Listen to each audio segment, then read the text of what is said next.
Those of you who can, please rise for the speech.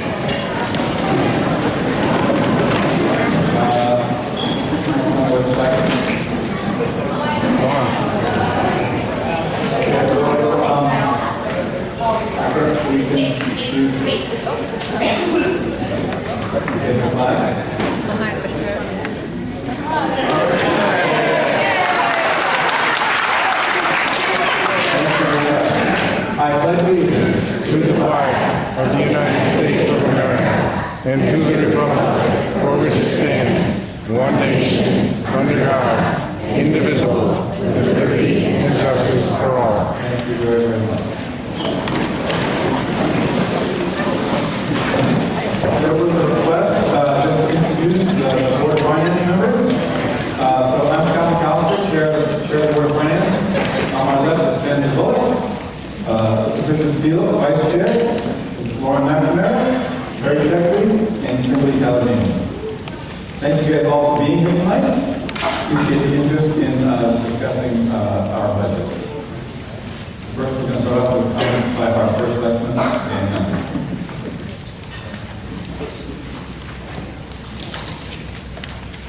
Here we go.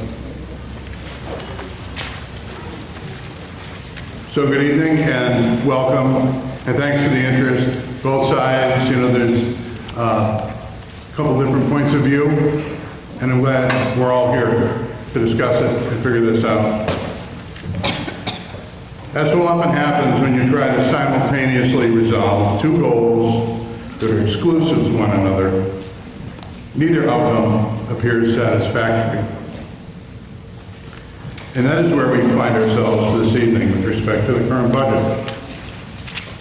We are one community that values both educational excellence and recognizes the financial pressure being endured by all, and particularly those on fixed income and young families that are starting out. We have a duty to appropriately fund the education budget so that all students in our care receive access to enviable education opportunities and preparation for a successful future. At the same time, we are mindful of the seemingly never-ending increasing financial demands on all of us. Town leadership has worked hard to find those areas in the budget where we can squeeze out additional savings to ease that burden and provide adequate services. We are a community that values the amenities that this coastal community provides to those that live here. And we are a community that is bisected by a major highway, which exposes us to greater risks, both from the criminal element and toxins. These factors, among others, help inform the Board of Selectmen, the Board of Finance, on the allocation of limited financial resources between recreational niceties, public safety, and education.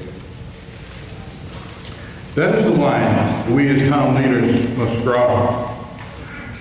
We must also do our best to begin to retire debt, which the town has accumulated over decades. We do not want debt service to be a burden on future generations. As you study the latest budget proposals, you will not find any expensive new projects or wasteful spending. Further cuts will result in obvious decreases in services that I think we all appreciate and enjoy. I ask for support for this budget. We're not done yet. There will be further deliberations after this meeting. But I think we as a community need to come together and then try to apply the lessons learned in this budget season, in next year's budget. Everybody's listening, we hear it, and we will continue to try to balance the limited resources that we all share. Thank you very much.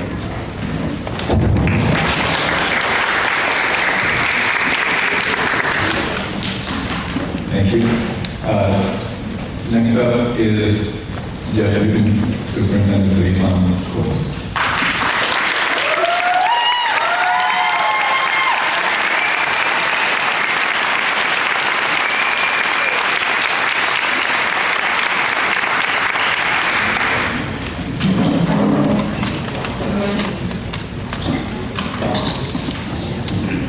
Good evening, everyone.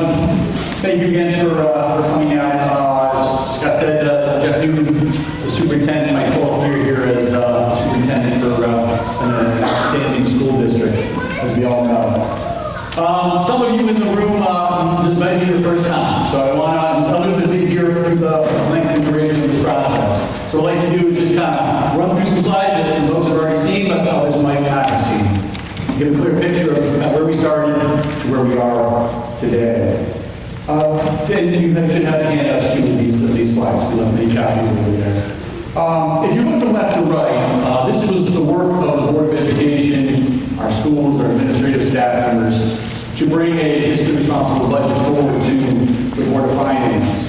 We started over on the left, upwards of a 8.5% increase, pretty high increase. The Board of Ed worked very hard, diligent, lots of questions, a lot of work to the budget, and brought that down, if you move all the way to the right, in essence of time, to a 6.31% increase over the current fiscal year. That was the percent increase that was adopted by the Board of Education, leaving us with a $67,224,660 adopted Board of Ed budget for next year.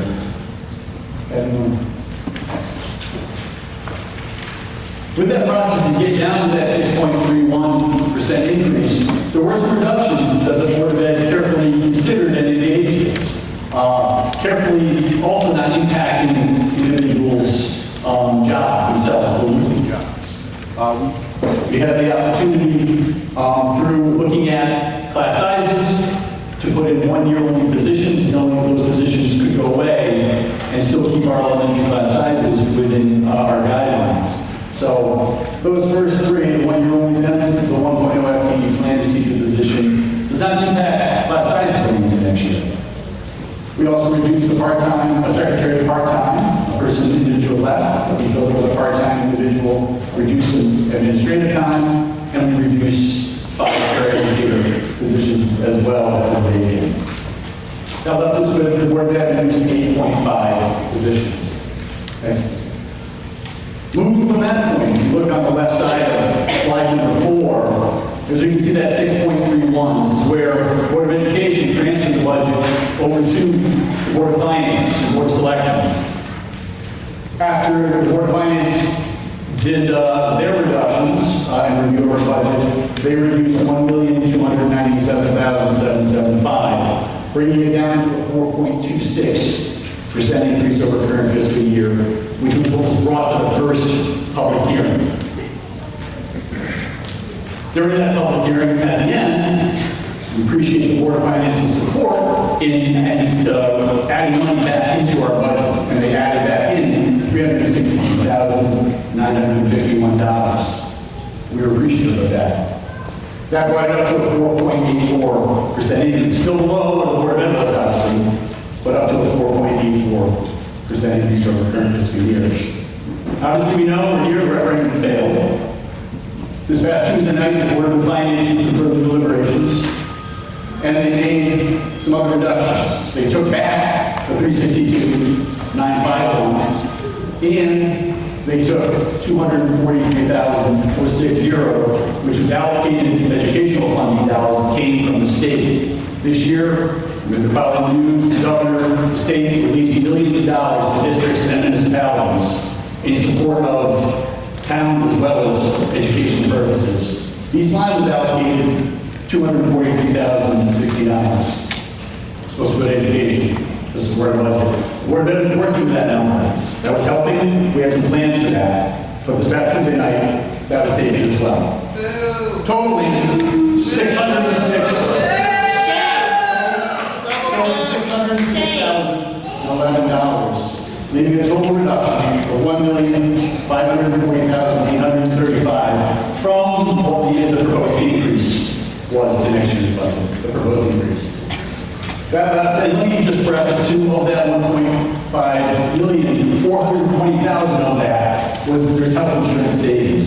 So you can subtract 420,000, and that's the number that the Board of Ed now has to grapple with in relation to reductions. Left us with a 3.88% increase currently.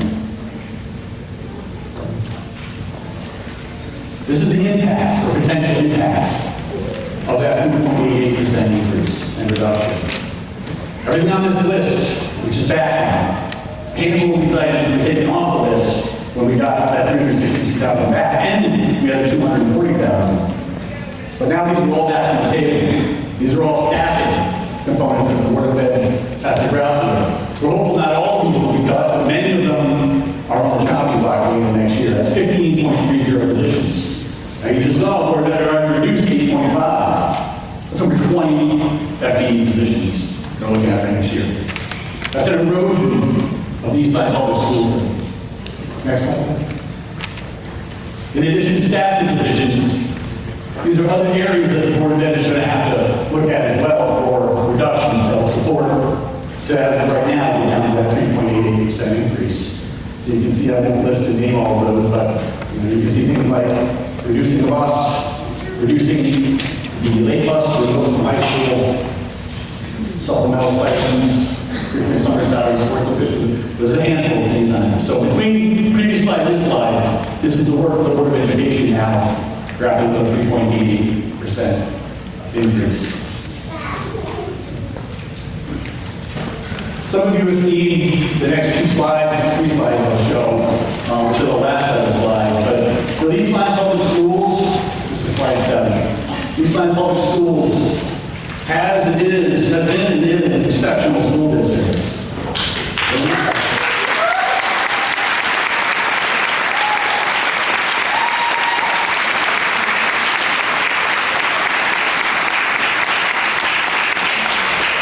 We have staff from administrators to teachers to educators to everyone in our schools that works so darn hard to make sure we give our students the best education possible.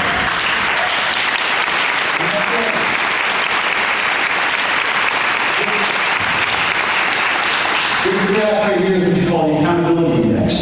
There's 12 indicators from the state that are part of the accountability index.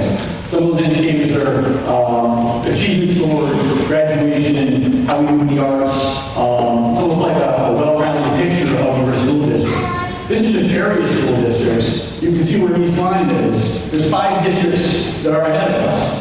Madison, Westford, Guilford, Old Saybrook, and Lyme. Barely, because their scores are pretty close. But the importance of this is Guilford is the only district out of those 5 that has a lower per pupil expenditure than East Lyme. So that's we're spending less dollars and getting fairly comparable scores than those other 4 districts, as well as over time. So that's a good bang for our buck. We're doing exceptionally well, spending the appropriate dollars to get a quality education for our students. And if you looked at our DER, it's called our district reference group. There's 27 districts that are in our DER. These are districts that are fairly comparable, not necessarily in size, but in socioeconomic status. It's to East Lyme. You can see where East Lyme falls out of those 27 school districts. Again, doing very well in smaller districts that have much higher per pupil expenditures to our left. And then the last slide, we talk about state scores and how we do for our state accountability. For the last 3 years, we continue to progress.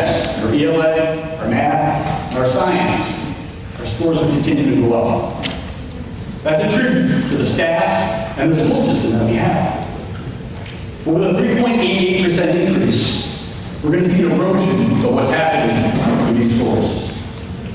So I appreciate you being here this evening, and I'm hopeful that we can continue to work in a positive manner with Board of Finance in the town to do the best we can to bring forward a budget that is appropriate for our students. If you look around, Waterford, for instance, next door, they just approved 4.7% increase for their school system. Others are averaging around 5%. 3.88 is not going to do it. Thank you.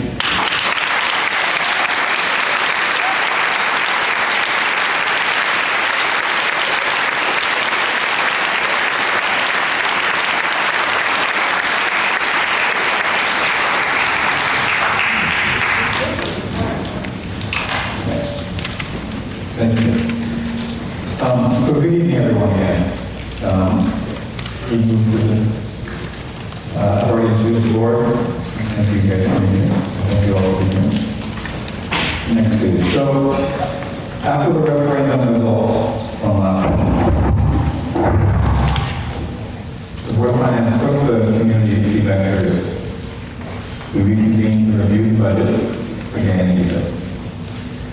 tonight, we made about $1.9 million in cuts.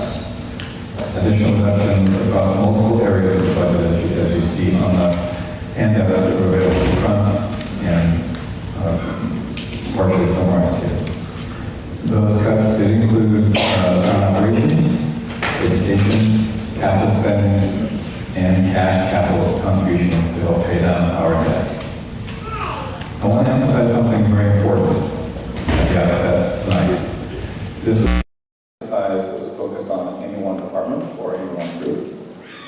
The Board of Finance revisited all major areas of spending in an effort to respond responsibly to the concerns expressed by the East Lyme electorate of 941 to be precise.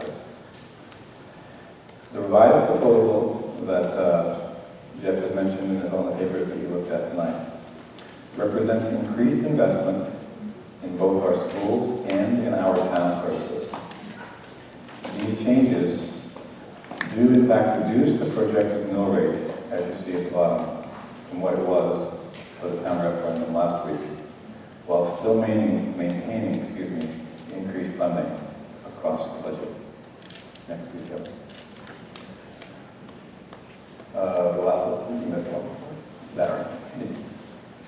So the work of the Board of Finance, as you all know, is ultimately about balance.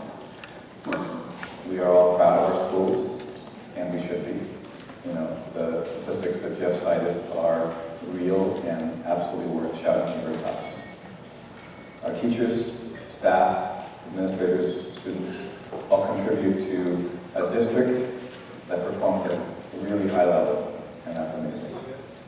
At the same time, the town also has obligations to public safety, to our infrastructure, to public works, and other municipal services that residents, like all of us, rely on every single day. We cannot also ignore the impact of rising taxes on families, particularly seniors, residents who are on fixed incomes. There are certainly new economic pressures occurring all the time in our world that all of you are experiencing. None of the priorities, as shown here, are illegitimate ones. All of them matter. Our responsibility here at the Board of Finance is to balance them as fairly and sustainably as possible. I know in this room and across town, based on the emails we get, the calls we get, the people who stop us on the street, that there are a lot of strong feelings surrounding this budget. I also know that all of you who might speak tonight care deeply about our students, about our schools, and about our town. Hopefully, the work that we do here at the Board of Finance respects that commitment and that passion.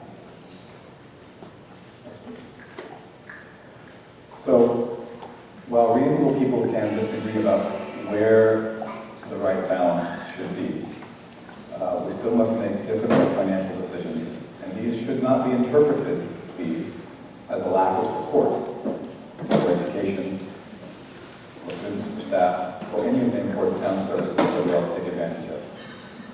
Our responsibility, of course, is to make decisions that protect both the quality of our schools and the quality of our town services, ensure our safety, ensure our commitment to parks and recreation, and ensure our long-term financial stability of the town.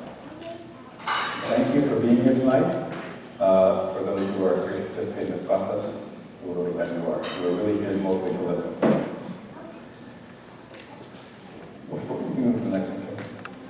Before we move to public comments, I want to take a moment to speak to you not as the chair of this board, but as a member of the East Lyme community, just like all of you.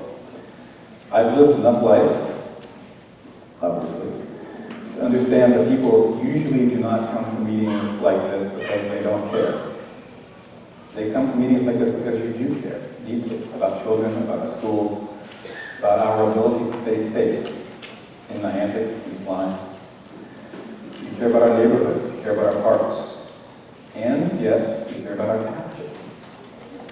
All of us care whether East Lyme remains the kind of town we're all proud to call home. For any of you who know me well, you know that I care about those things too. That's why I'm here. I'm a dad. I've raised kids through schools, unfortunately not in East Lyme, elsewhere, different districts. But I've watched firsthand how important teachers, coaches, staff, and communities of people like you are so important in shaping young people's lives. My kids certainly benefited from all that. I've spent my professional career in medicine and public health, where I've learned that good decisions are rarely simple ones, especially when resources are limited. And there are needs on all sides. That's really what this process of deciding on the best possible budget for East Lyme is all about. Each of us here at the Board of Finance chose to be here to give something to our community. Each of us understands the value of education. Each of us understands the importance of public safety. Each of us understands the importance of infrastructure, emergency services, and the financial realities facing our town's residents. Please hear, there are no villains in this process. There are no people rooting against students. There are no people hoping for cuts. None of us hoping for conflict. These are difficult decisions. We might not all agree where the balance needs to be. And I hope that tonight, as many of you come to the mic to express your opinion, that we all recognize the kind of town we want East Lyme to be, as it has been. Thoughtful, respectful, engaged, and grounded in the understanding that each of us, all of us, we want this community to meet our needs and be the place, continue to be the place we chose to live. Thank you for indulging me. We'll have 90 minutes now for public comments. We have a list of sign-ups that was available at the beginning. I'll call names in order from the sheet. Please only speak for 2 minutes. Please be respectful of each other so that we can hear from as many of you as possible. If your comment is repetitive or something that a previous speaker has already gone over well, please consider that as to whether or not you want to continue to make it. For those of you who might not be comfortable coming to the mic, please know you can submit notes to all of us on the Board of Finance through the town's website, eltownhall.com.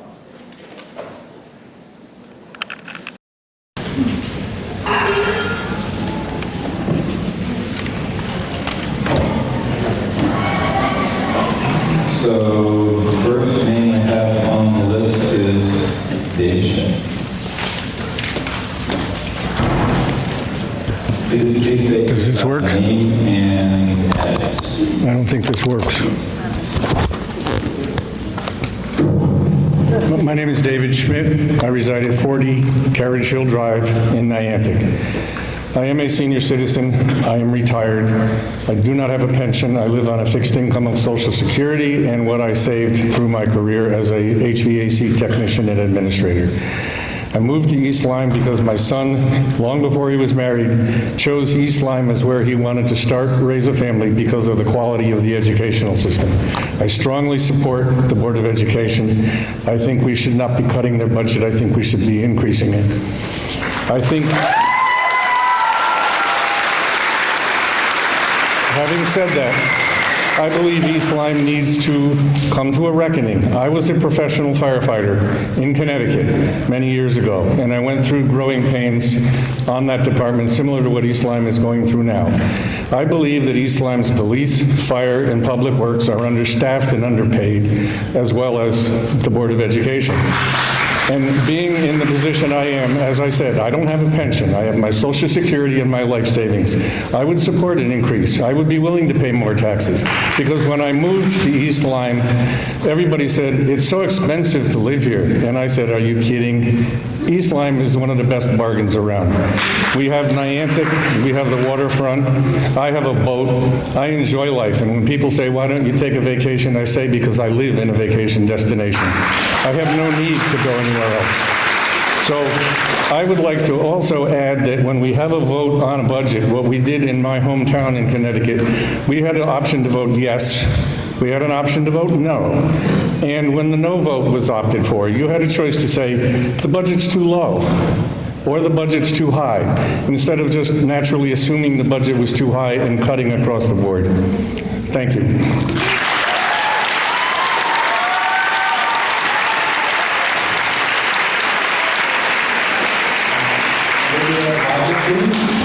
live the budget.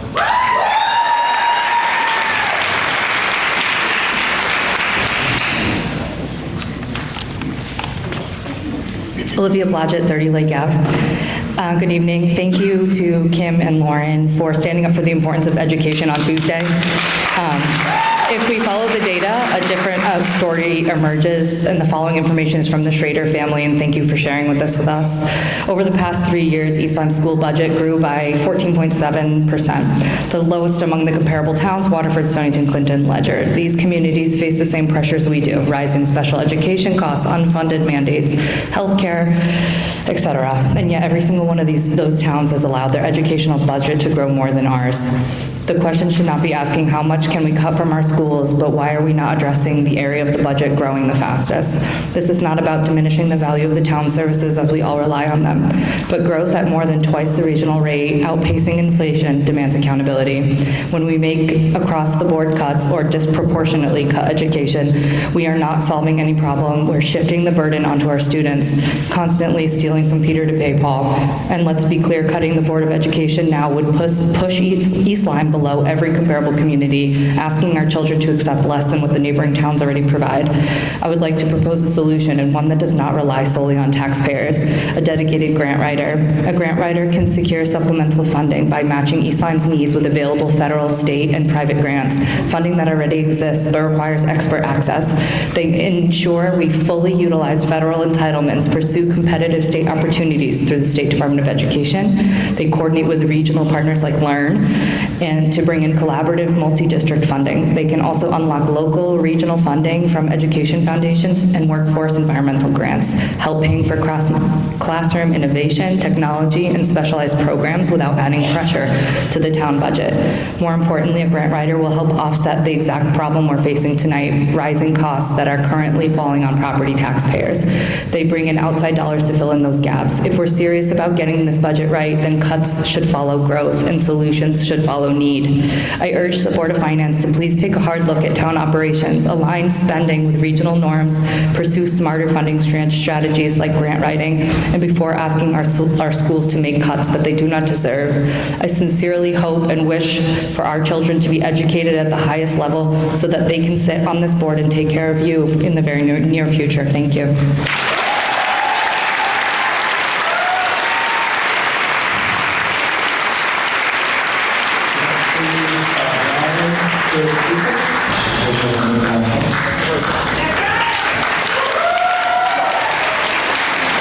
Brian Kurtica, Maple Tree Lane. Tonight, I stand here not only as a resident and a paraeducator, but as the president of our union. On May 21st, the voters of this town spoke clearly when they rejected the Board of Finance's proposed budget. They sent a message that they value our schools, value our students, and do not support balancing the town's finances on the backs of our students. Yet, after hearing this message loud and clear, you are now demanding another $606,000 in cuts to the Board of Education's budget, bringing the total cuts to more than $1.5 million. Let's stop pretending these are simply budget reductions. These are devastating cuts that will directly harm our students, educators, and the future of East Lyme. You are elected to protect the future of this town, its schools, and its students. Weakening our schools weakens East Lyme itself. Despite what voters told you, you are choosing to ignore this community, weaken public education, and force students and staff to absorb the consequences. At Tuesday's BOF meeting, Ms. Janin aptly stated, and I quote, "I frankly don't believe our budget will pass if we keep putting more pressure on the schools." Ms. Janin, I agree, it won't. This community understands that strong schools are not a luxury. They are a foundation of this town. Tonight, I am asking you to make things right. Reinstate the $606,000. Stop balancing the budget at the expense of our students and staff, and start listening to the people who have already told you what they stand for. Thank you.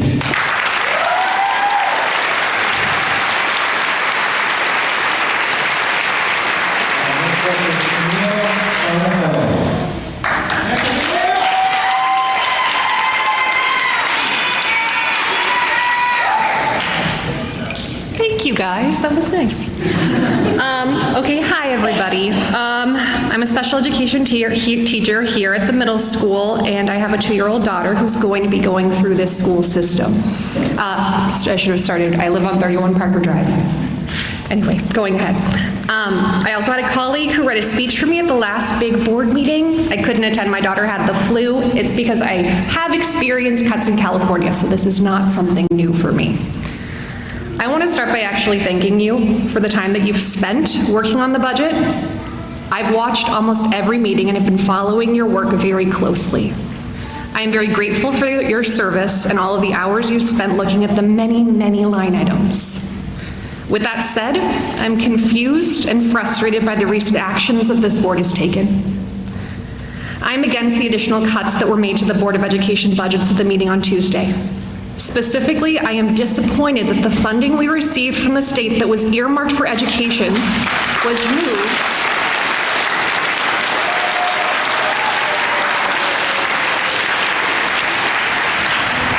funding was moved to the town budget to lower the mill rate. Decisions like these send a discouraging message to our community, signaling that our town's commitment to its families and students has been compromised. I worry there are many people who will specifically vote no on the budget as it stands because of these cuts to education.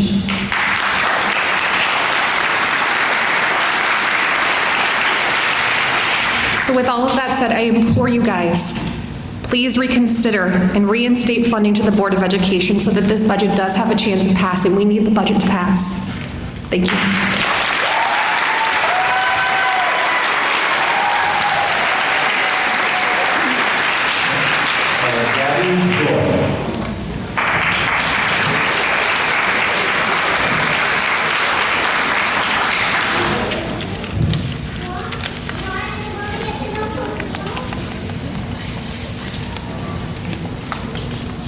Good evening. My name is Gabby Joy, 47 Fairhaven Road, and I'm a resident, a mother of school-aged children, and a high school special education teacher here in town. I'd first like to say thank you to the Board of Ed and the Board of Finance. I do not envy your position and understand the task of balancing a budget is enormous.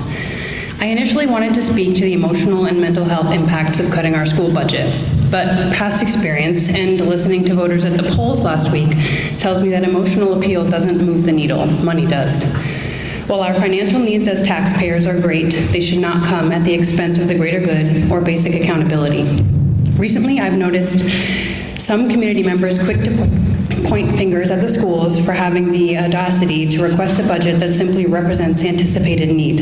We aggressively target and dissect a school budget that is completely justified while willfully blinding ourselves to the cost of documented misconduct. In the 24-25 fiscal year, it was reported that East Lyme spent roughly $224,000 on investigations and attorney fees regarding the former police chief.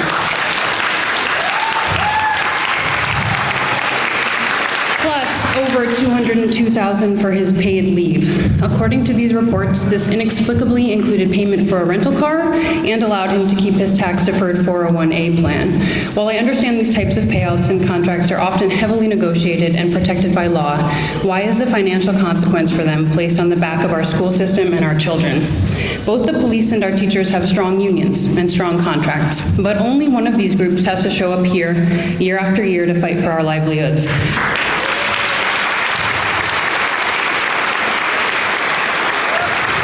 Only one is expected to dip into their own pockets to supply basic classroom materials. We force our classrooms to operate severely underfunded while quietly absorbing the massive costs of verified wrongdoing. It's hard not to connect these massive unscrutinized expenses to the cuts being made elsewhere. This brings me to the town's decision to withhold state funds specifically allocated by the governor's office for K-12 education. According to the office of the governor, these funds were separate from a one-time municipal aid payment meant to help lower the mill rate. Instead, it was aid allocated specifically for free breakfast, mental health resources, and increased literacy rates. I'm not an investigative reporter, and I'm not pretending to be an expert in municipal finance, but I am a concerned teacher, parent, and resident, and I have to ask, what does it say about our priorities when we cut aid meant for our children's basic needs, but struck off nearly $500,000 for ethical and professional misconduct?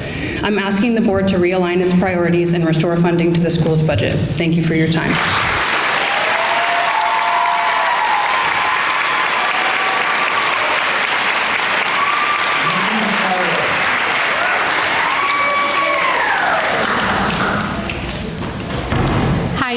Luzardo, Bush Hill. While I am the East Lyme Deputy Registrar, I speak tonight as a concerned community member, educator, and parent.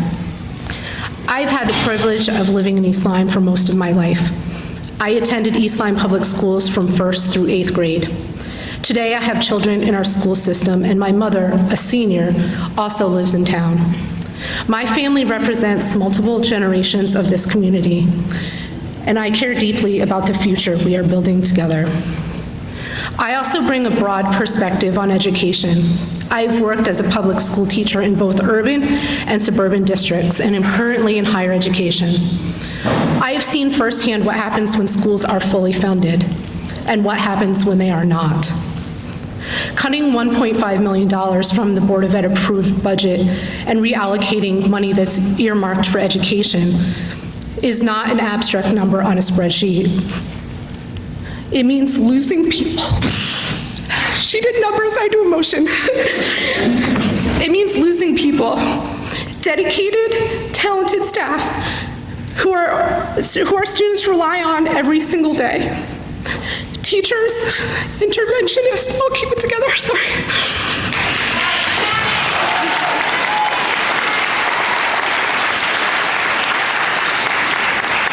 Teachers, interventionists, counselors, paraprofessionals, the people who help children succeed academically, socially, and emotionally.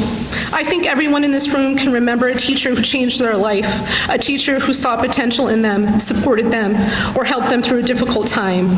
Now imagine if that teacher had been one of the positions cut. We also have a significant special education population in this district, and are those the services we are willing to reduce? Are we willing to limit opportunities for our most vulnerable students? Because this is what the cuts mean in practice. Strong schools are not just good for students. They are essential for strong communities. Communities with strong schools have lower crime rates, stronger property values, healthier local economies, and greater civic engagement. Investing in education is not charity.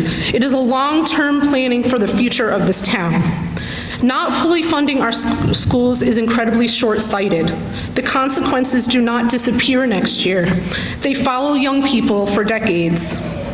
And finally, I want to address something that I have heard repeatedly in this conversation, the idea that this is a choice between supporting seniors and supporting students. It is not. We are better than that false choice.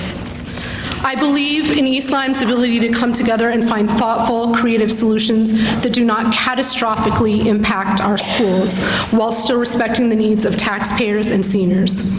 We do not strengthen a community by pitting generations against one another. Sometimes leadership means doing what is right, not simply what is popular.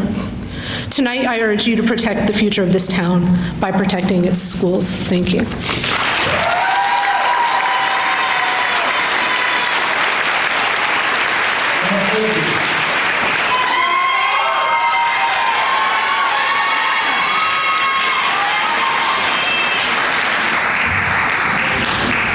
My name is Emma Frisbee, 233 Upper Patagonia Road. Point of order, sir.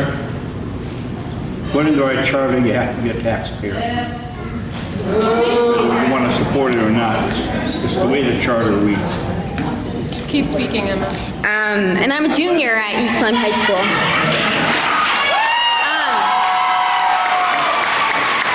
I've been informed by our town council that students are indeed allowed to speak at this.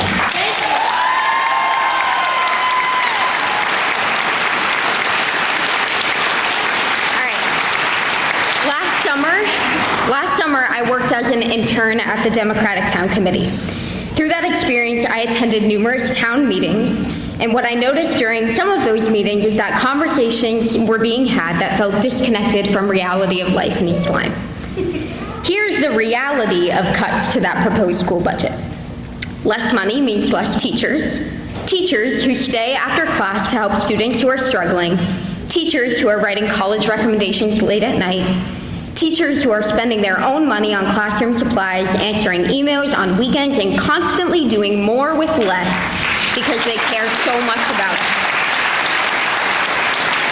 And despite everything our teachers give to this town, this board continues to ask them and us students to sacrifice more. I love my teachers. They are the reason I can stand here confidently speaking to all of you tonight.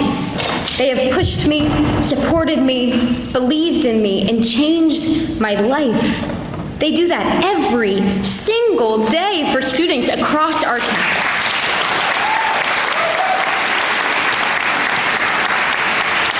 My teachers have taught me that integrity means standing by your values even when it is inconvenient. It means making difficult choices and still protecting what matters most. Our town budget reflects our values. And right now, this budget feels incredibly tone deaf. And is it true that you stole money from state supplemental funds and moved it to the town budget? Even to 17-year-old me, that feels just so wrong. I urge you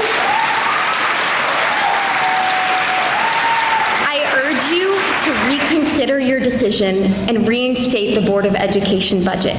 Thank you.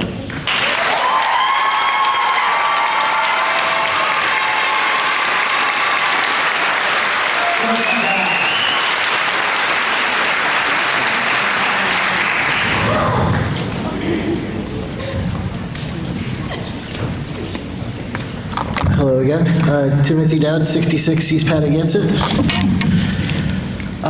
I want to respond to Selectman Cunningham's statement that the board looked carefully at the town budget. That's true. About 2/3 of Tuesday's meeting gave me much optimism. Care was taken to minimize harm and cuts, particularly with regard to staffing. There was extra effort to make sure the only position being cut on the town side, groundskeeper 5, was currently vacant. And then came the BOE budget. I recognize the BOF does not have line item veto on the BOE budget, but with almost no discussion, you cut more than $360,000. Then you voted to take all the money allocated for education by the state, $243,000, and moved it to mill rate reduction. We knew that might happen, but the point of Connecticut letting you do that with education money was to avoid further cuts to the schools. You took the money and then kicked the schools again. And there appeared to be absolutely no concern about our staffing and how cutting our positions affect our students. I want to acknowledge the two of you, Ms. McNamara and Ms. Kalinijan, are working hard and in good faith to protect the interests of our kids. Thank you for your support. There are two reasons the atmosphere in here is uncomfortable tonight. The first is that many of us feel this board may harm our schools. The second is that if you ask any student in this district, a lot of the HVAC systems in our district simply don't work. The kids sit shivering all winter. This is true. There were classrooms without heat for multiple weeks and sweltering all spring because our infrastructure is crumbling. We've done more with less for so long that modest requests seem extravagant to people. I know this is hard, but we need this budget to pass. Who are you trying to win over? Those folks in the comment section on the day and on the East Lyme Community Forum, they're already voting no. People in this room over the years have been the driving force in passing our budgets for years. How are you going to convince us to vote yes on June 4th? Thank you.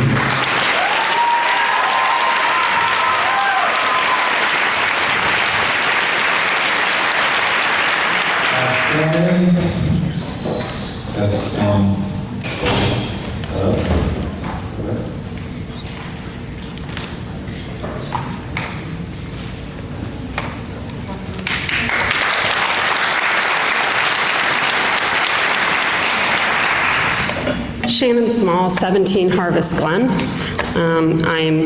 Hello again. I'm a trauma critical care surgeon at Lawrence Memorial. I'm sure y'all have heard me speak many times. We did not grow up here. We moved here a year and a half ago. The line I'm going to keep repeating, we moved here for the schools.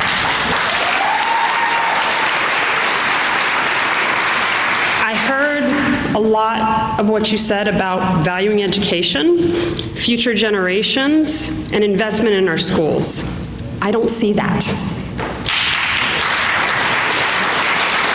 I respect the work that you're doing, but that's not what you're showing these parents. I don't understand how we expect our students to thrive if we're cutting history teachers and language teachers and health and PE teachers. My 7-year-old son asked me today if gas prices were high because we were at war. He's 7. Our kids are listening and they're paying attention. This is not what we want to show them that their value is. And to the young lady who spoke before, I'm proud of you, and the rest of us are. Your teachers should be too. We should not be a town that tries to silence our children. We should be supporting our children. The first person who told me that I could be a doctor was a teacher.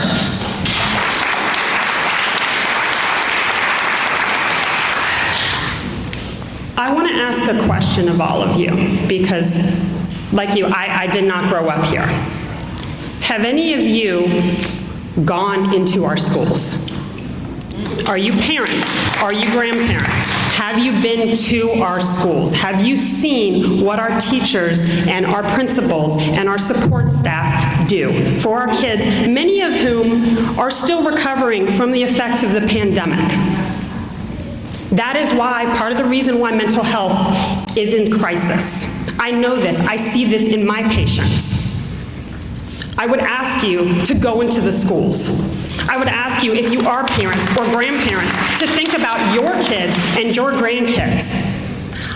I want my kids to get a good quality public education, and I think most of us in this room do as well. Thank you.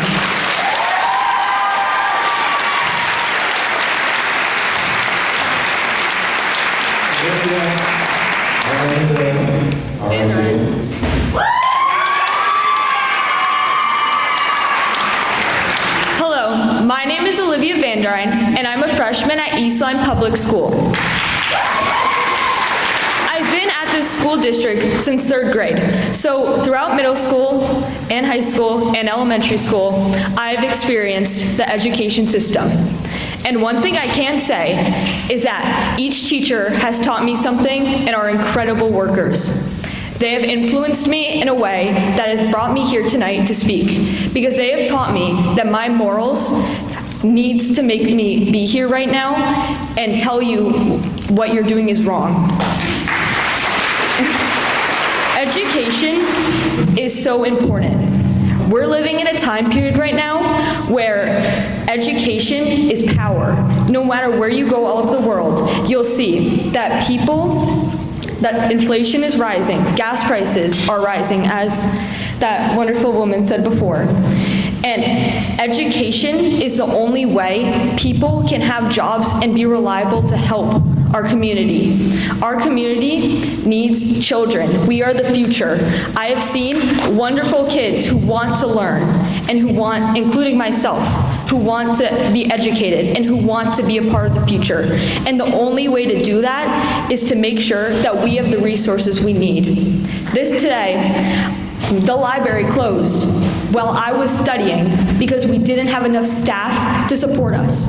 I lost my right to be educated and to learn because we didn't have enough staff. And this is before the budget has even been approved. So I wonder what will happen when all that money is cut off. This budget needs to be passed because education is a right and a privilege, and we deserve to be educated. Thank you.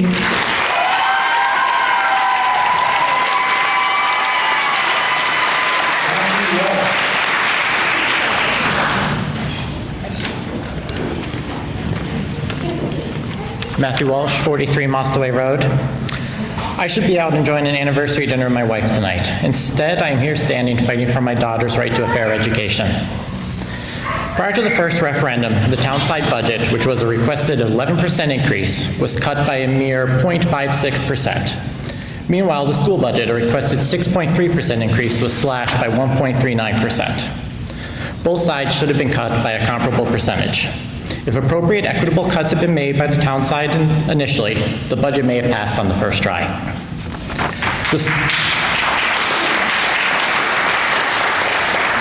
The school budget as presented added 0 new staff and 0 new programs. It was simply a baseline budget trying to keep pace with rising operational costs.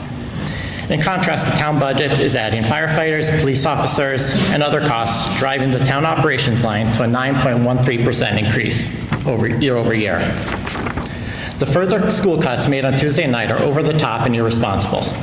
Not only did you roll back the $363,000 that was reinstated after the last public hearing, but you diverted the $243,000 that the state explicitly allocated for education. I exchanged emails with Representative Menapace, who confirmed that money was meant for educational use, and that the town had received a separate allotment to reduce the mill rate by $537,000. And I want to highlight some comments made by Mr. Steele at the March 23rd meeting. Quoting from the meeting minutes, he said, "If the state is going to mandate programs, it should fund them, and our representatives should be fighting for that money in Hartford." Well, Mr. Steele, our delegation did exactly that. They fought and secured the money, and you turned around and voted to strip it from the schools. It's beyond hypocritical and a disservice to this town. You all need to restore the $606,000 to the education budget and let the town vote on a fair proposal. Thank you.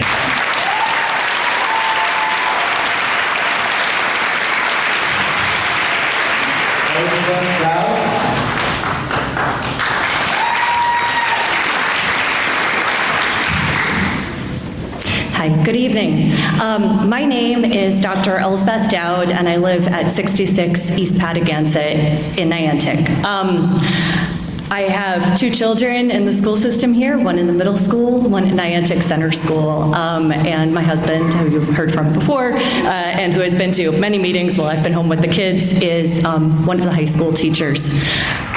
I work at a local nonprofit, and I want to thank you all, each one of you, for the work that you put in on this board. I know it is not easy to figure out how to balance a budget and keep services. I'm part of a multi-generational family here in East Lyme. We have extensive sets of aunts and uncles and cousins here. And when my children were small, some of them are still small, they're right over here learning a great civics lesson. They learned a lot about compromise. That's something that you start to learn really young, right? In the home and in the school. And their teachers have done an amazing job teaching them about compromise. And I think a lot of compromises have been made to date, but Tuesday did not feel like a compromise to me. And I'm urging you, please tonight to consider adding some of that education funding back in. I went in to read to the second graders a couple of months ago, and I hope that you have an opportunity to do so as well, because being there for the first hour of the day in a second grade class is an experience,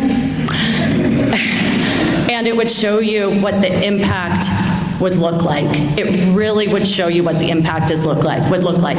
My son's second grade teacher had to balance kids coming in and out of the classroom for multiple reasons in order to get the education and services that they deserve, while trying to keep all of the rest of the children going on their math lessons, dealing with discipline issues, dealing with focus issues from these children who grew up as babies in the COVID era. These children have needs, and looking purely at class size doesn't get at the needs of the schools and the needs of the children. I urge you, please consider the impact. Please talk to the teachers and the parents with one-on-one conversations. I'm done. All right, thank you.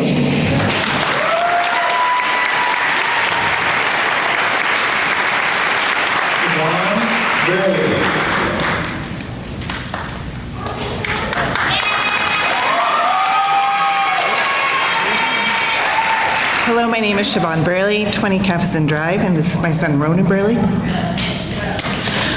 We're going to keep this really short. Our students deserve to be our priority, plain and simple. We ask that the board restores funds to education as you revisit the budget. Thank you.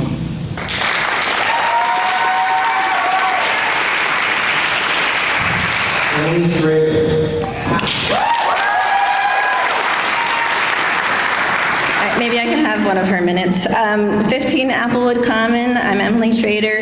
May is a very busy month for parents. Between baseball games, dance recitals, and spring concerts, it's almost impossible to add one more thing to our calendars.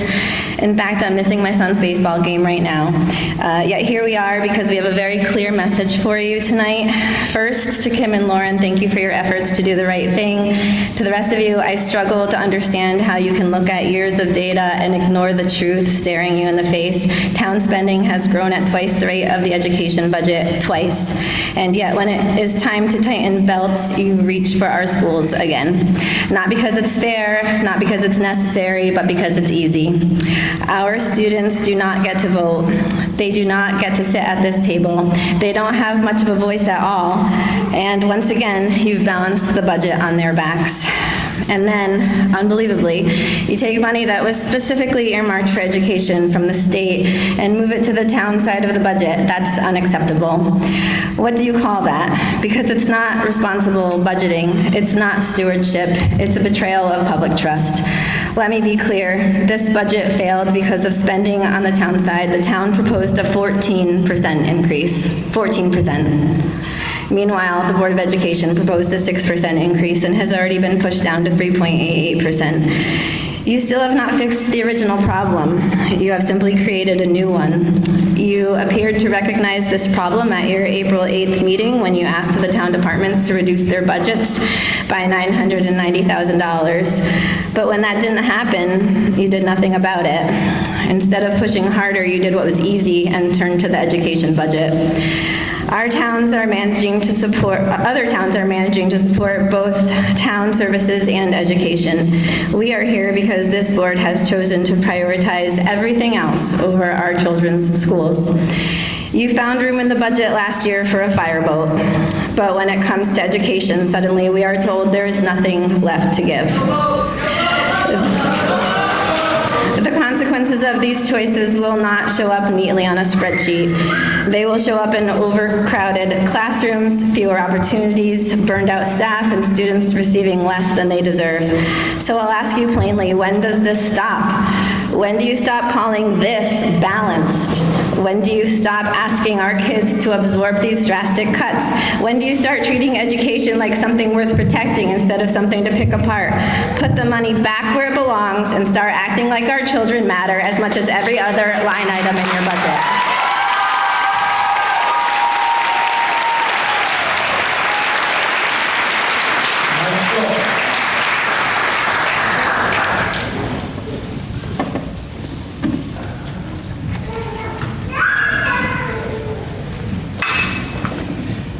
Evening, folks. My name is Mike Schultz. I live on Lovers Lane, East Lyme. And I came this evening to show support for our unpaid, uncompensated Board of Education members, Board of Finance members, Board of Selectmen, and our firefighters. And I want you to realize that I don't believe there's anybody in town that's not for education.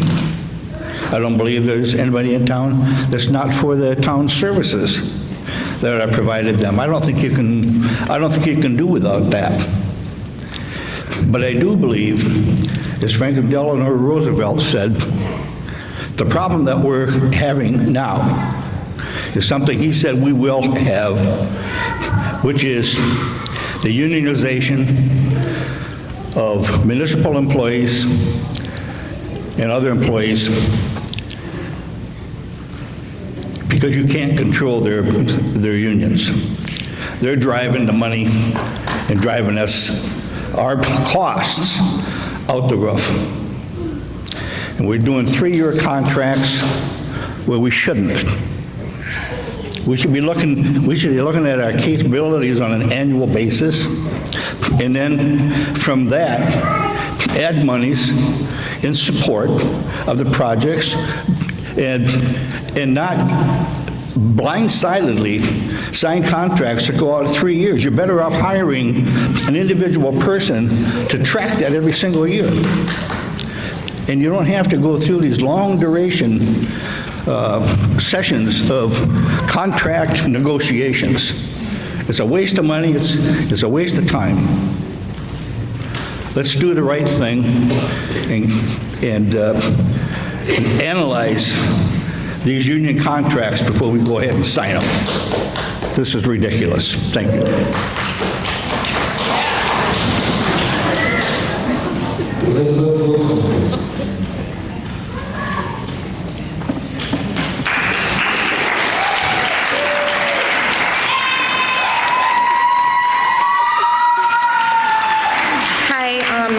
I'm Elizabeth Wilson. I live on Boston Post Road in Flanders. Most of you know me as Beth. I'm an ELHS alumna, class of 2000. I've been a resident of East Lyme for 4 years now. I'm a mother of 2 kids in the school system, one at Elms and one about to graduate Flanders in a couple weeks. And I'm also a breast cancer survivor. I promise that last part is relevant. I survived breast cancer not only because of medical intervention. I'm actually alive today because of the education I received in this school system. Though I did receive incredible care right down the road, shout out Smilo, for a full year, my doctors had struggled to figure out what was wrong with me. It was in a PE health class at East Lyme High School that I was taught about self-breast exams and breast cancer and handed a model of what I lovingly refer to as a chicken cutlet when I tell this story, which is a lot actually. In this class, I acquired the muscle memory and information that saved my life. 21 years later, I knew immediately the lump was concerning when I found one in my own body because of a PE teacher, much like the one you were trying to cut out of the budget. Can you just sit with that for a second? I'm alive because of my high school PE teacher in this very town. When I tell the tale of my survivorship, that's the timeline of events. Countless strangers know about the amazing education at East Lyme schools because of how many times I've explained how I found my lump, missed by 2 doctors in the same year, and in fact missed by my first mammogram and only caught by an ultrasound because they knew they were looking for it. I found my lump, and I found it early. For that reason, my kids aren't growing up without a mother. Since I had my babies, it was my sincere dream for them to go to school here, to receive the same wonderful education and opportunities that I did. After my diagnosis, that feeling only grew. I could have gone anywhere, but I wanted to go home. I wanted them to get an education that could save their lives, or maybe even the world. Please put the money back in the education budget. You are clearly all very intelligent people. I'm sure you can figure out somewhere else to cut it from, but please stop cutting it from the kids. They are our future, and I hope my very personal story helps you see more of the bigger picture and not just numbers on a spreadsheet. Thank you.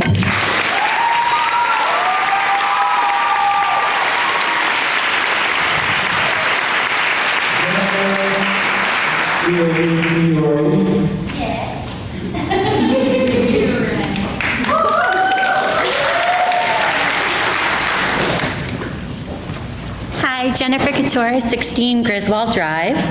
I have 3 beautiful children in the school system, and East Lyme schools are amazing. We came from another town, so let me tell you, you guys are good here. These teachers are great, education is great. Don't take money from our kids' education, please. I see so many things on this list of town services that can be definitely honed in on and cut. Look at these cameras at the town hall, public works vehicles. I mean, go through this. We could do better. Thank you.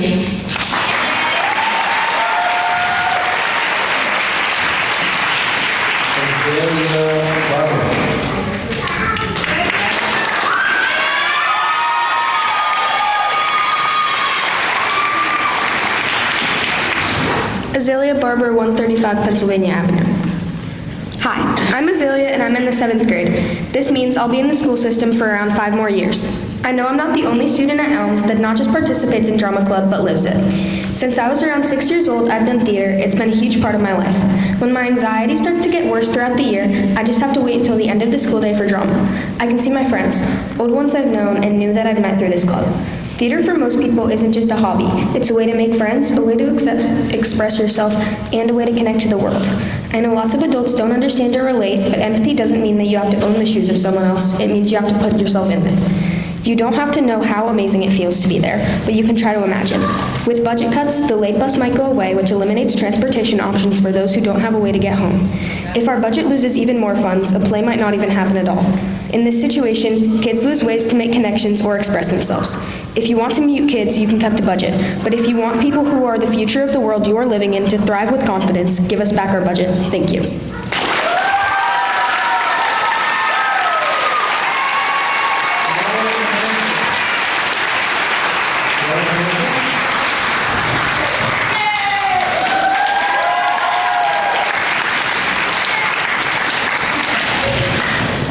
Lauren Hansen, 29 West End Avenue. My name is Lauren, and I'm in the 7th grade. I know that a lot of people who are in favor of cutting the budget are on the older side, and while I completely respect you, what I don't understand is that when your kids were kids, you didn't mind paying extra because you knew that your children were going to get a good education. So why should our education have to be compromised now just because your kids aren't in the school system anymore? And it's kind of hypocritical to me because I know that a lot of older people will say that kids these days are incompetent, they don't know what they're doing, yet you choose to defund our schools, which will lead to them actually becoming incompetent and not knowing what they're doing. And frankly,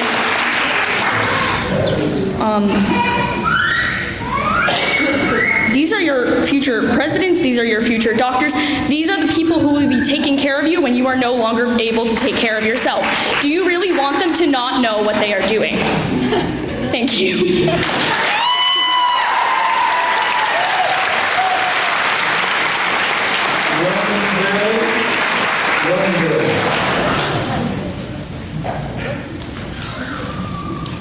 Is there a lone group? He spoke with me. Carmen Wilson.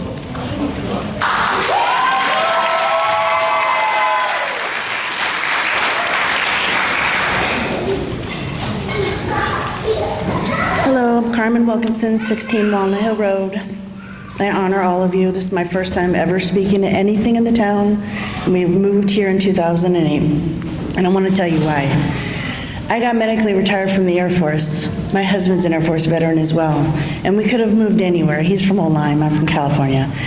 But we chose East Lyme so my kids could have a hometown. They didn't have lifelong friends in the military. We moved around. This was going to be home, but we came here for the schools. That's the only reason. My in-laws would have loved for us to stay in Old Lyme. We came here to East Lyme just for the schools, and I thank God we did. No matter who agrees and disagrees on politics or whatever, but it was always the value of the kids and stability. I grew up in the military. I didn't have stability. My kids had stability of the teachers that love them. I mean, the best teachers in the world are in East Lyme. I could say that. I've lived a lot of places. I lived a lot of places. The kids, the paras, all the people in the school, even the lunch people, the lunch ladies, like they love their jobs. And I don't know where my kids would be without that. My youngest daughter had, teacher just thought she didn't want to read. She had an attitude problem, right? And we're like, I don't know. Well, it was the reading aide that said, you know what? I think your daughter might have an eye issue. Let's send her to this doctor in town to see. And I had never heard of this condition in my life. My daughter had it. She got glasses. That girl stays up all night to read. She loves to read. That would not have happened if she didn't have the tender care of the teachers and the paras and all the assistant librarians. I mean, they're wonderful. So I don't understand personally how, and they're so good. My son wanted to be a teacher and became a teacher, and he's a teacher in this middle school. He's a history teacher in this middle school. That's my son. And he loves his job. And I don't just say this because he's my kid, okay? It's serious. Like, he loves this school. He wants to be embedded in this community, a Viking community. And in the last few years, his job, he got pink slipped once already. So like, the teachers that want to be here and love to be here shouldn't be worrying about if they have a job next year. They should be planning next year's budget. I mean, they're not their budget. Their class plan. Forgive me, I'm a little nervous. But you see what I mean? So it's stability. So it's even stability for the teachers in here that love their job. You don't want teachers to get calloused and not care. You don't want that. The kids would suffer from that. I have 2 grandchildren now. I have twins. My oldest just had kids. And I hope they go to school here. But I worry about them. What's going to happen if they have needs? Will the same teachers be here? Will my son, Uncle Kyle, be here to teach them? I don't know. So I ask you to reconsider in putting the money back. Thank you.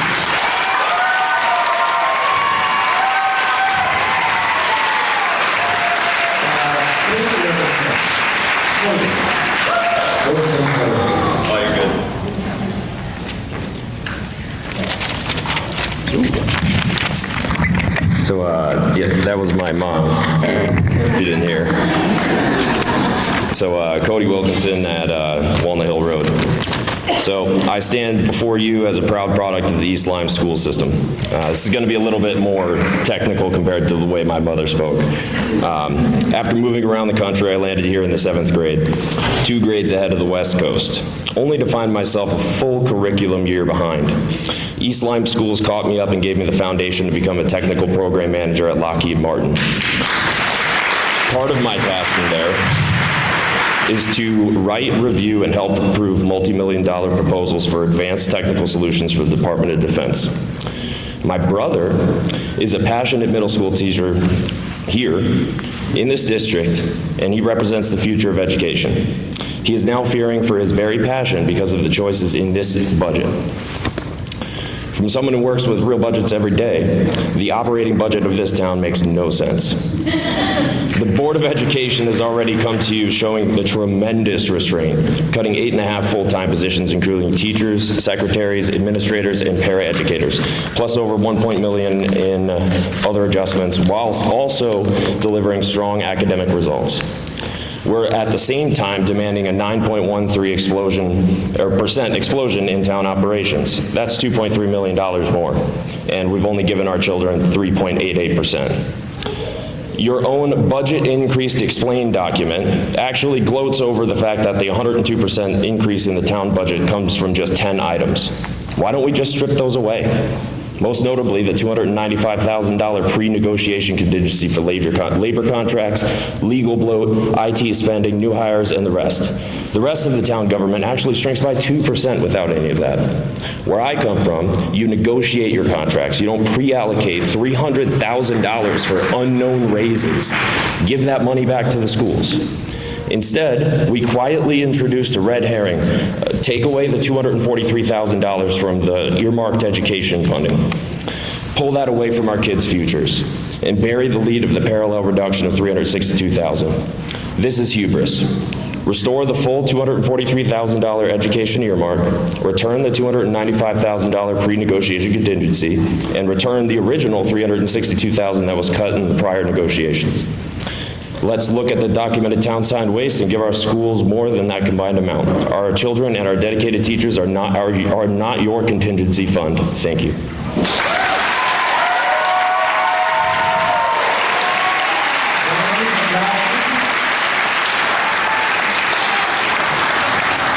Bonnie Dombrowski, 103 Walnut Hill Road.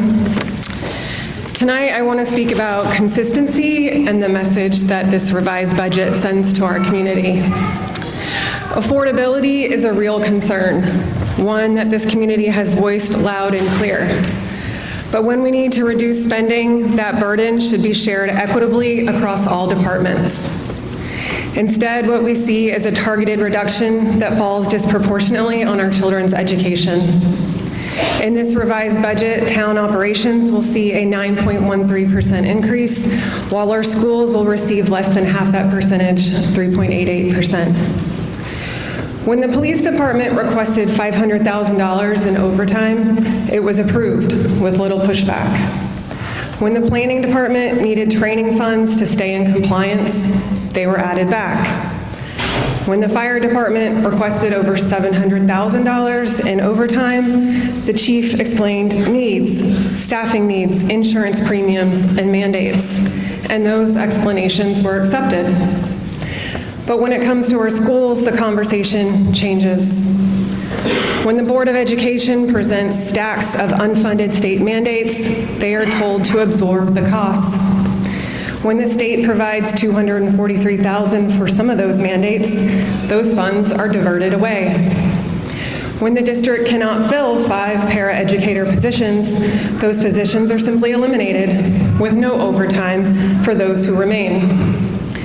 Our teachers are already paid roughly $10,000 less than neighboring districts while donating countless unpaid overtime hours. Yet once again, our teachers and our children's education are being asked to disproportionately absorb the costs of affordability. The Board of Education has responded to demands for accountability with performance metrics, peer comparisons, spending analyses, and staffing ratios, slide after slide after slide. Yet the same level of scrutiny has not been applied consistently across other departments. The legal services budget has increased 66%, and the salary contingency fund has more than doubled. Together, those increases nearly equal the $750,000 I am asking to be restored to our schools. Affordability matters. Please restore $750,000 and treat our children's education like the essential investment it is.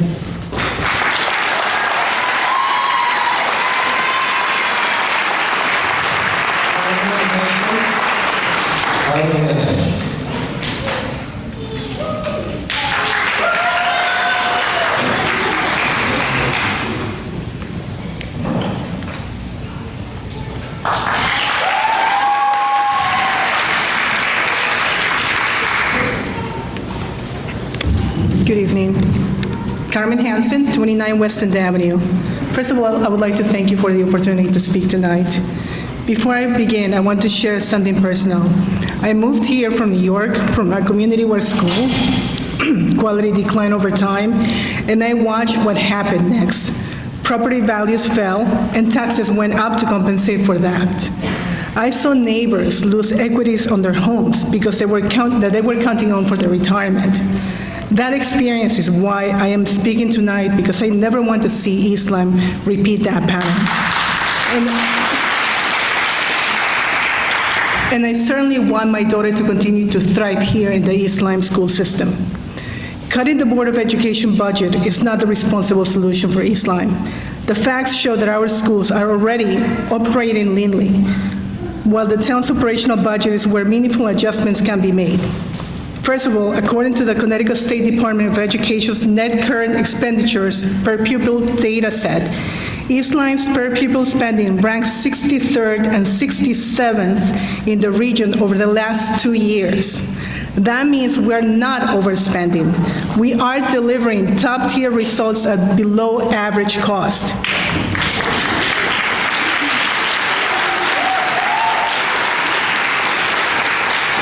East Lyme High School was ranked number 20th in Connecticut and number 2 in Norwich metro area, according to U.S. News and World Report, and our students continue to earn state and national recognition. Second, the Board of Education has already reduced the request for the funding. The initial increase of 6.79% was cut to 6.31%, with no new programs and several positions eliminated. And these are fixed mandated costs, not discretionary spending. And you are attempting to cut that even further, almost by 50%. That is unconscionable. Article 8, Section 1 of the Connecticut Constitution requires the state to provide free public schools, and our Supreme Court has ruled that the state must fund them adequately. Yet, the money that was earmarked for the school has now been taken away. That practice is also questionable. On the other hand, the town's operational budget includes non-mandated increases and discretionary items that can be phased, delayed, or reprioritized. If we're looking for flexibility, that is where it exists, not in the schools. To our seniors and retirees, I want to speak directly to you. You have invested in this town for decades, and the truth is clear across Connecticut. Towns that cut education see property values decline. When school quality drops, demand for homes drop, and over time, mill rates rise to compensate for that. That means higher taxes on homes that are worth less. Protecting our schools protects your investment. So I please urge you to reinstate the budget that the Board of Education requested. Thank you.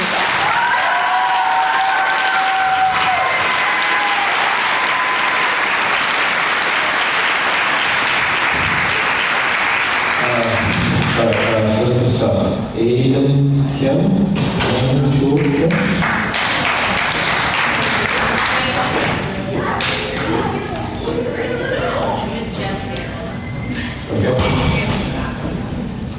Jamie Marshall.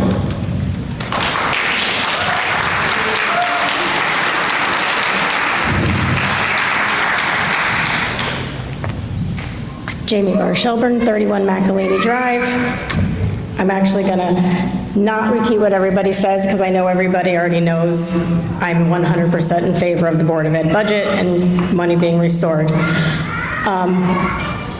Tuesday night, I want to just make sure I heard something that, because I wasn't there, I was watching from home. The suggestion was made that grants would cover some shortfalls in the Youth and Family Human Services budget from the opioid grant and the cannabis grant. But I will just like to caveat that some of those grant monies are in danger of not coming through with the 2024 audit not being done. So I just would like to throw that out there, that some of that grant money might not come through to cover some of that stuff. And then secondarily, I'm going to cover something else that I would like to say that I am in support of all the money coming back to the Board of Ed budget, that the children are watching everything that gets said here today. They know what's going on. Please be a good role model for the children in our community. They see what's being said. They come home to their parents. They hear what's being said about their teachers. They hear what's being said about their principals, their secretaries, the paras, the administration. They come home. They know what's going on. Be better, do better, be better role models for the children in our community, please. Thank you.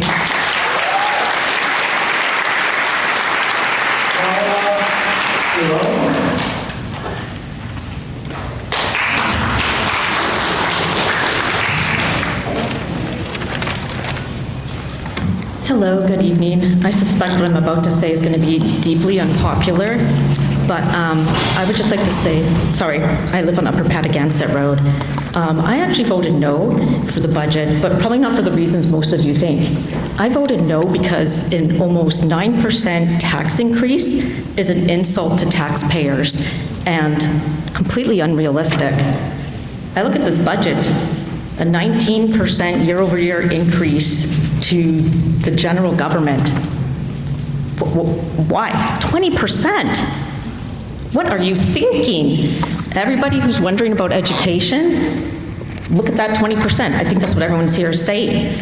That being said, I am not against cuts. I'm not against a smaller increase or a flat budget, yes, even to education. Now look, a lot of rhetoric has been said tonight about not valuing students, not valuing children in our schools. I think it's clear we all value schools and children in this town. We spend over, what, $20,000 per child? That's valuable. You look at the budget line for the Board of Education, it is going up by $2.3 million. The budget is increasing. Everybody in red shirts, I suspect, you're all what? Teachers, part of a union, paid for by taxpayers? Guess what? I told you this was going to be unpopular. In the rhetoric, the budget has increased $2.3 million more, and you are telling us that we don't care about students? Maybe if you knew basic math, you would see that the budget is increasing. Now, let me finish. You were all so quick to let the other speakers finish. Now you hear something you don't like? It is true. It is right here. 2.3 million more.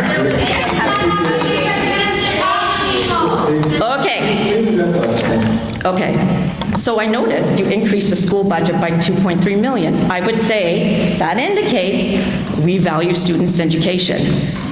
But as a taxpayer, and I would just like to acknowledge all the lovely taxpayers who paid for this building, the salaries, the desks, all of us, we are stretched. And this town budget, you reduced your ask from an 8.7% to what, 6 point something? You're still asking for more. It should be budget neutral. No more tax increases. You are just disguising this. This is all a tax increase. When is it going to stop? Year over year, 5%, 6%. Our budget keeps growing. I see no effort being made for fiscal responsibility. Maybe it's a good thing the state regulated financial literacy. I think a lot of people in this room could probably take that course, because there is zero effort of financial responsibility here. And the taxpayer can only be squeezed for so long. So thank you. Thank you for cutting or reducing the increased amount. Good night. Mark Bartlett.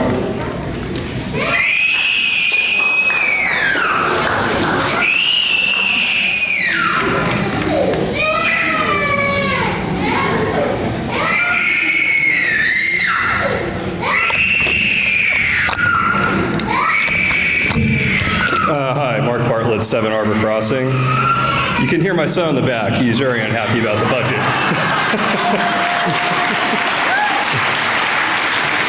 I think the reality is everyone's facing this. Their costs are rising, healthcare is going up, fixed costs are going up, and when I look at the budget, a large part of that is the fixed costs. I face that myself, the health insurance I pay. I support returning money back to the Board of Education. It seemed like a responsible budget to me. The money that's earmarked by the state should go to education. Teachers are not paid nearly enough.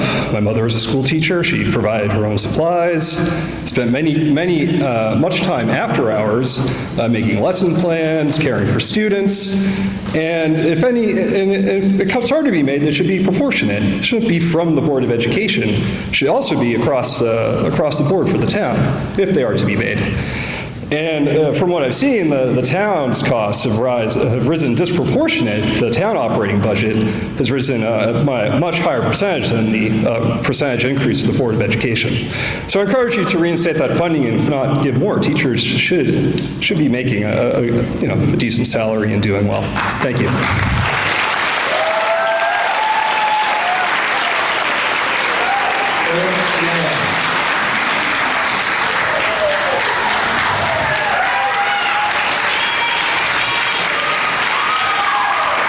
Good evening. I'm Eric Yang. I live at 31 Cedarbrook Lane.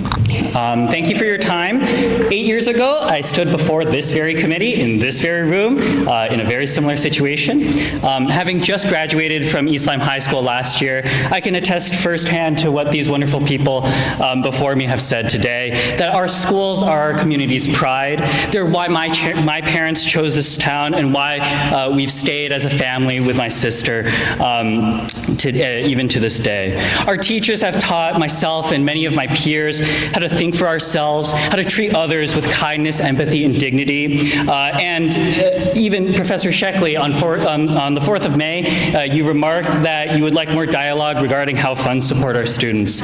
Well, I remember 7 years ago, you came into my social studies class in this school and taught me how to think as a civically engaged, contributing citizen. The growth that you inspired in that class is fostered every single day by our teachers, paraprofessionals, and countless other staff in the school system.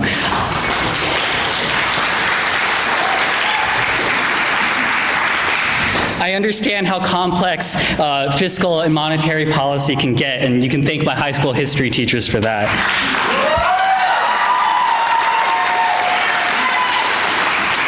But I'll reiterate what I said 8 years ago, that we can only get quality out if we put quality in. Please, let's put quality in. Thank you.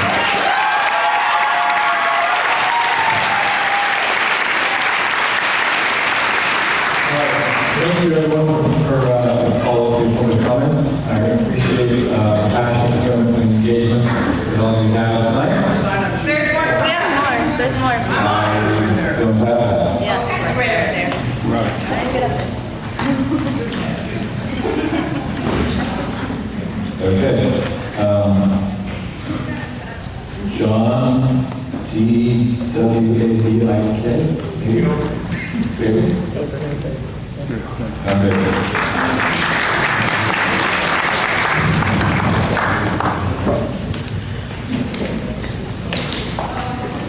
It's John Dravick, 18 Dravick Road. 30 years ago, I sat on the Board of Finance. We went through 2 referendums. The budget passed on the third.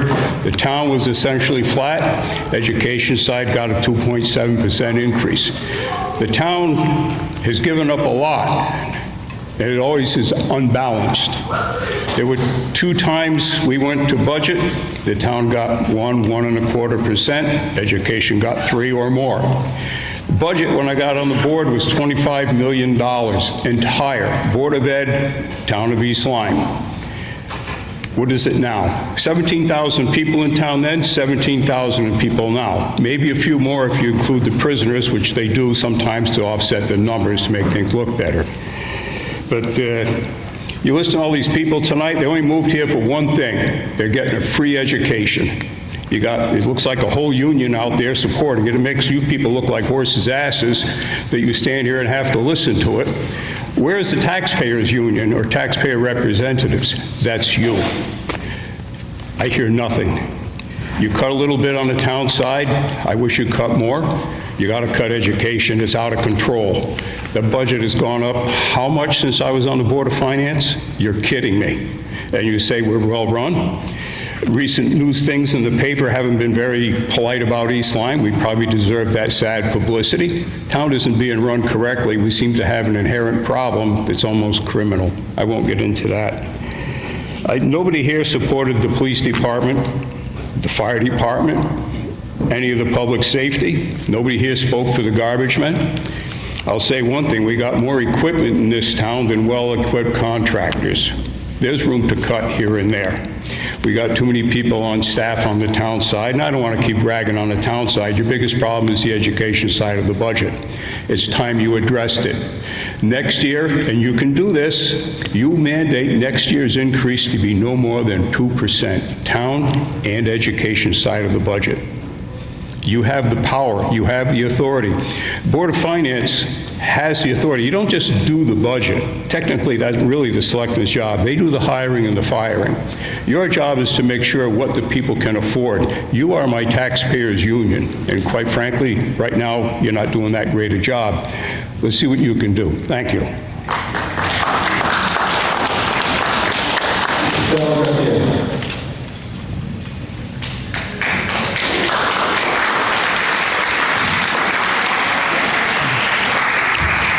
Hello, Esteban Garcia, 10 Winston Road, also on the Board of Ed. First of all, thank you all so much for the job that you're doing, and I really appreciate that you're in a really difficult position. And so thank you so much for hearing all of people's concerns. I want to, if you know me, if you talk to me, I'm really big into data and into those kind of things. And a couple of speakers earlier today spoke about the data that the school systems have provided, about staffing, about scores, about the return on investment that you're getting on that. We haven't really gotten that much back from the town, but I want to also go back to a comment that I made in one of the public hearings before the referendum, was that it is, one of the things that always comes up is that, there's some seniors in this town that are fixed income, and that's a reality. But I would urge you, number one, to look for, there's programs that the town can implement to make sure that those people on fixed incomes are supported and valued. And I think Rich Steele, at the last meeting you brought that up, so thank you for that. I would encourage the selectmen and the Board of Finance to continue looking at that, but also do a study see if that is really a big problem in town or it's a small population. We have a lot of also wealthy folks that have second homes, third homes, rich homes that really, they're also voting no for this budget. So I would have a homework for all of us here. There's about 150 people. Probably most of you are in favor of the budget. Talk to your neighbors, talk to your friends, talk to, go to local businesses and talk to people, make sure that they vote for the budget, because if we don't engage the community, it's going to fail again, and then we're going to be back with more cuts. So definitely make sure that that energy that we have today, continue it and talk to your neighbors, families, friends, co-workers, and make sure that they come out and vote on June 4th. Thank you.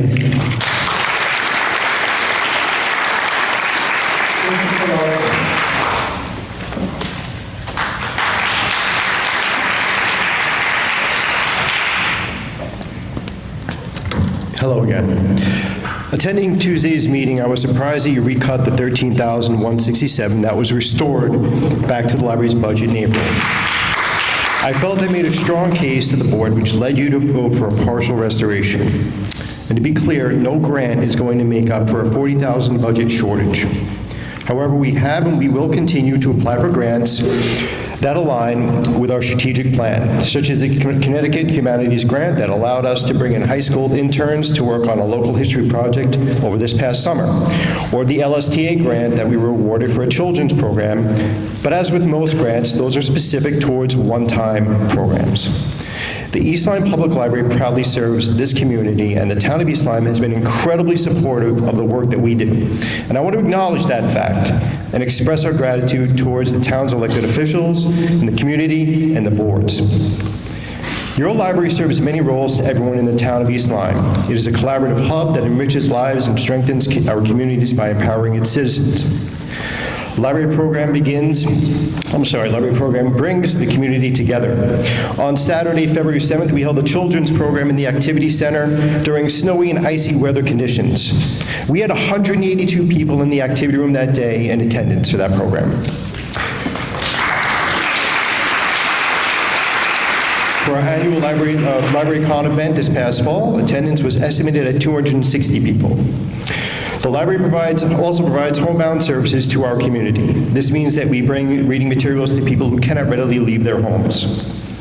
We have a group of dedicated volunteers that help us carry out this incredible service.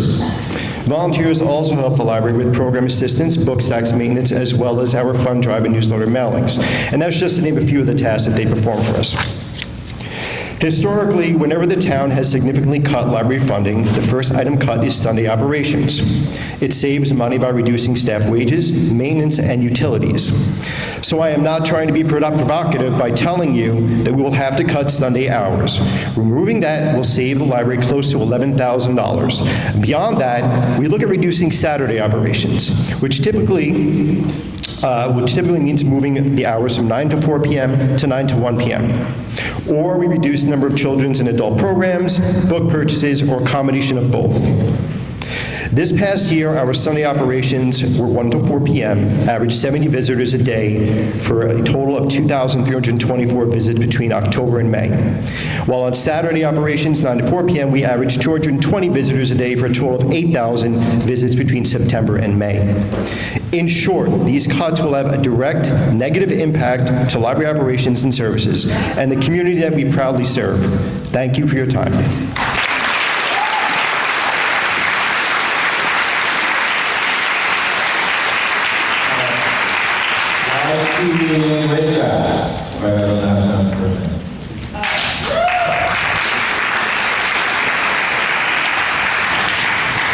So Ecom left, but she thinks that we should restore money to the budget.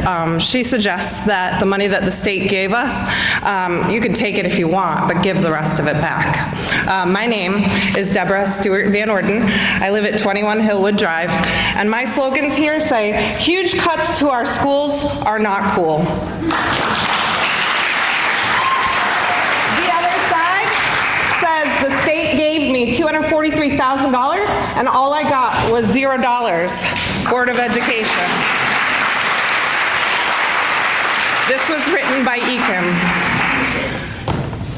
I usually speak from the heart, off the cuff, but there are things I do not want to miss because this is unusual. This is very unique and very severe.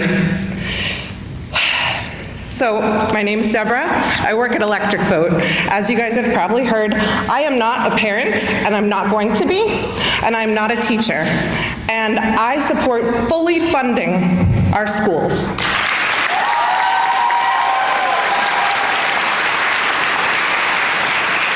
I pay taxes. I moved here, like I said, because of the real estate property values, directly because of the schools here in East Lyme. Our schools are our crown jewel, and our schools cannot take this fluctuation, and I know that the fund balance is off limits, but I think it's the time where we find a way to find a way. And if that's one of the ways, then we need to think outside the box and challenge the guidelines to make it happen, because Electric Boat is hiring how many people? 8,000 this year.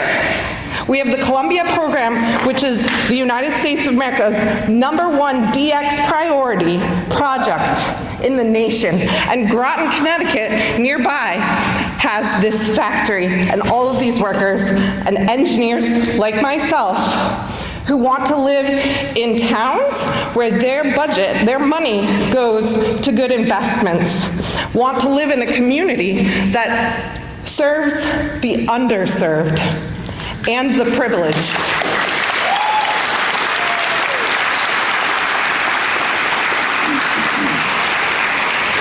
Jeff, our superintendent, is doing a great job, and I support him in managing things and managing our contracts with our union teachers who deserve more but are willing to settle for less for their love of children anywhere, but not anywhere here in East Lyme.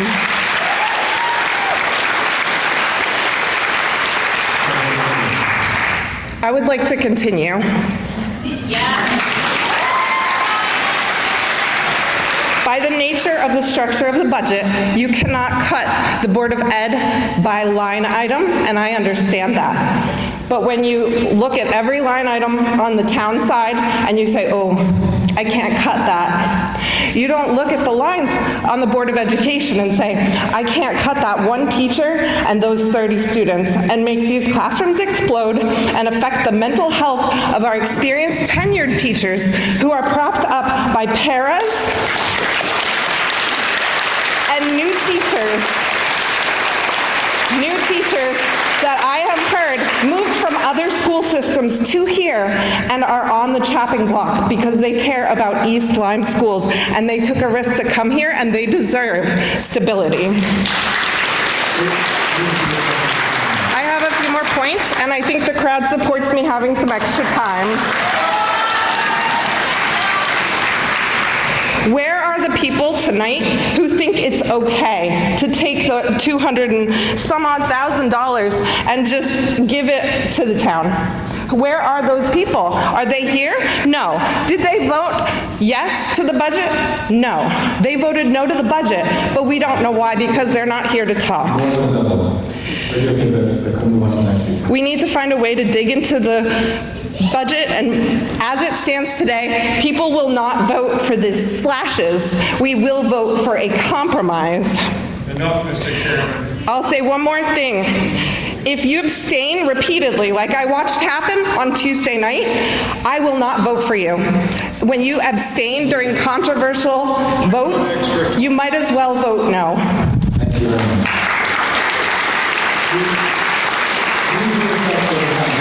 You've been unscrupulous with the education budget, and I encourage you to be more scrupulous with the town budget. Thank you very much.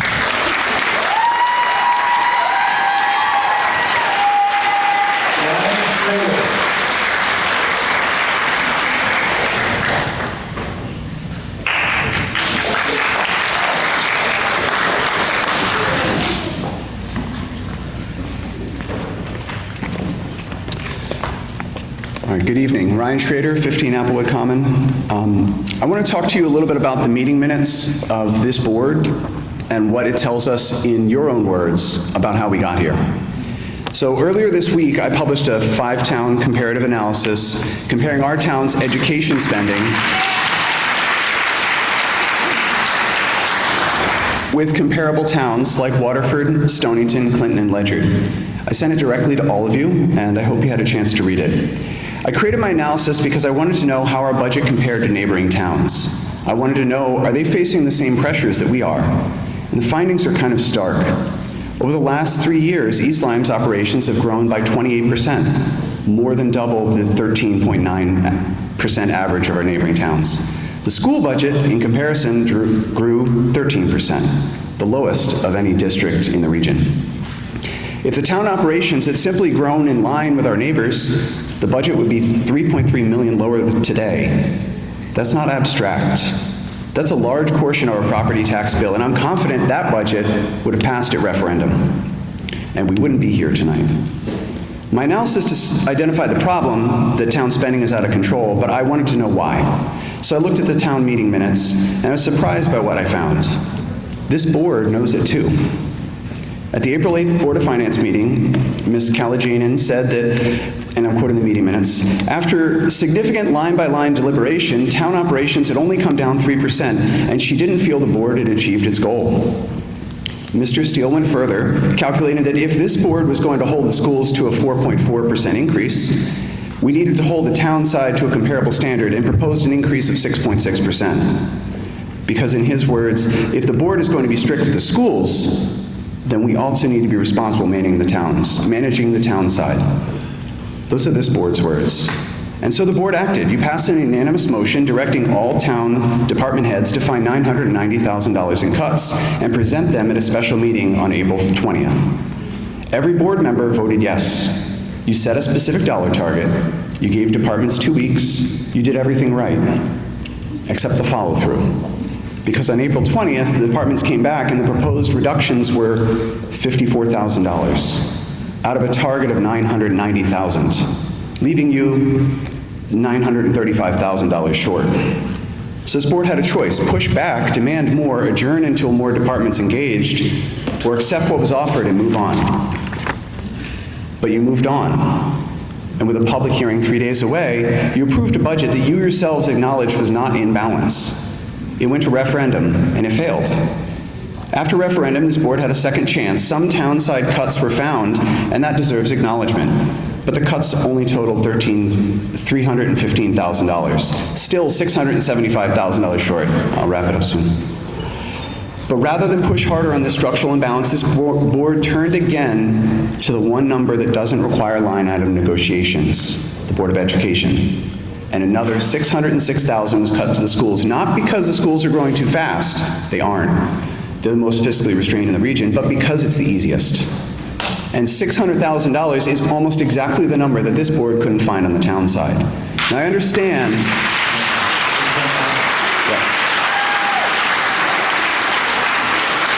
I understand that cutting town operations is structurally harder. When you cut the BOE, you cut the top line number. The town side requires line by line. But that's not justification. Our peer towns face the same pressures: rising healthcare costs, pensions obligations, inflationary contracts. They held their town operations growth to an average of 14%. And I want to be clear, I'm not questioning our employees. I know our town employees work hard to make this a special place to live, but I am questioning our leadership. And the children of East Lyme are now being asked to absorb the cuts that no comparable community has asked of its students. Not because the schools have been reckless, but because this board recognized the problem, committed to fixing it, and then didn't. The concern raised on April 8th was right. The motion was right. The problem is what happened after. This town deserves better. Our kids deserve better. And this board has to stop using our children as a solution to the problem that they created.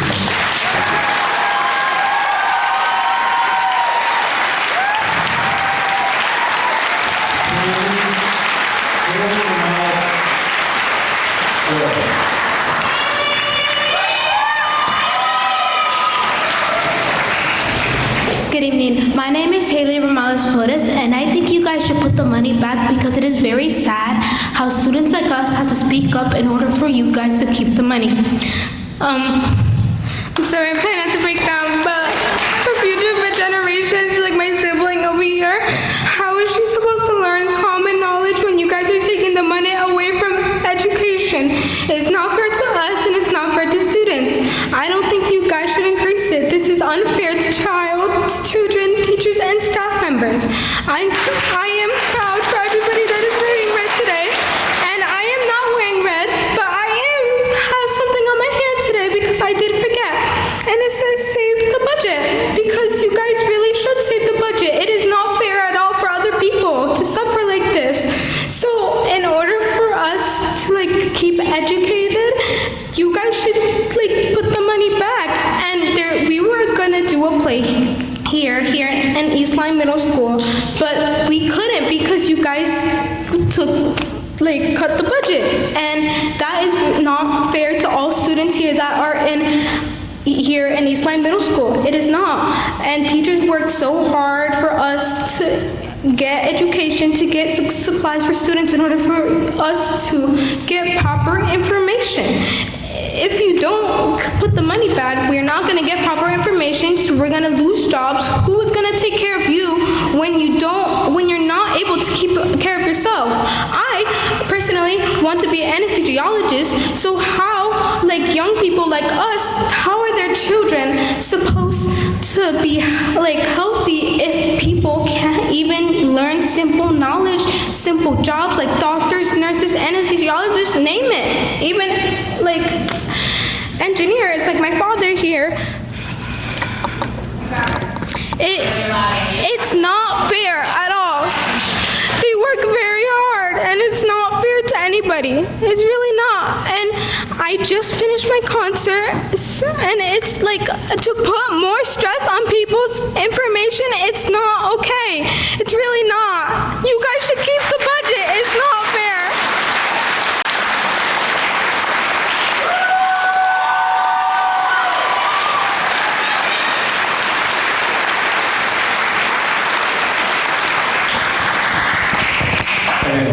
Thank you, everyone.